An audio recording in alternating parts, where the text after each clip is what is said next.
কালীপুজোর সাজে গুসকরা ফলের বাজার, দশকর্মার বাজারে উপচে পড়া ভিড়। কদমা, মালা, ফুলে ভরপুর প্রস্তুতি দেবী আরাধনাকে ঘিরে। আজ কালীপুজো, চারিদিকে উৎসবের আমেজ। রাত্রে দেবীর আরাধনায় মেতে উঠবেন পারিবারিক থেকে বারোয়ারি পুজো উদ্যোক্তারা। দেবীর পুজোয় কোনো খামতি রাখতে চান না কেউই, তাই সকাল থেকেই প্রস্তুতি চলছে পুরো দমে। পূর্ব বর্ধমান জেলার গুসকরা শহরে আজ সকাল থেকেই জমে উঠেছে বাজার এলাকা।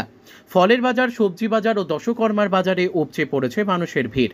সকাল থেকেই ক্রেতা বিক্রেতাদের ভিড় সামলাতে হিমশিম খাচ্ছেন ব্যবসায়ীরা।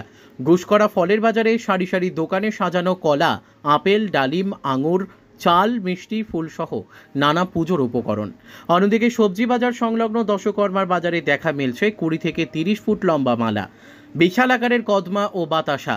পুজোর আগের এই ব্যস্ত বাজারে স্থানীয় ব্যবসায়ীরা খুশি বিক্রির জোয়ারে। গুসকরা জুড়ে এখন পুজোর উৎসব মুখর পরিবেশ। রাত্রে দেবীর আরাধনা ঘিরে আলো, ফুল, ধূপ ও ঢাকের শব্দে মুখর হয়ে উঠবে গোটা শহর। ব্যুরো রিপোর্ট, আমাদের টিভি।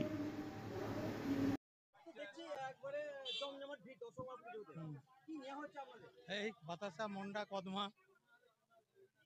আগের দিন তো ছিল, আজকে তো ভিড় একবারে। হ্যাঁ, আজকেই তো কালী পুজো আমাদের বাঙালিদের আজকেই মেন উৎসব। এখানে কি প্রতিবারের মতো এরকম? হ্যাঁ, এইরকমই বেচা কেনা হয় এবং মানুষ এইভাবেই কিনে নিয়ে গিয়ে মায়ের পুজো দেয়। হ্যাঁ, এই কদমা, বাতাসা, মন্ডা। হ্যাঁ, না, বারোয়ারি পুজো। ওই বাহাদুরপুর মিলন সংঘ, মুর্শরী মাতা পরি পুজো নিয়ে যাচ্ছে। জানকী সিনহা, বাহাদুরপুর। এত ভিড়, মানে এটা কি প্রতি বছর থাকে নাকি? হ্যাঁ, সময় তো অবশ্যই। কতটা ভিড় সামলাতে হচ্ছে আজকে? তো সারাদিন। আজ সারাদিন কেমন বেচা কেনা?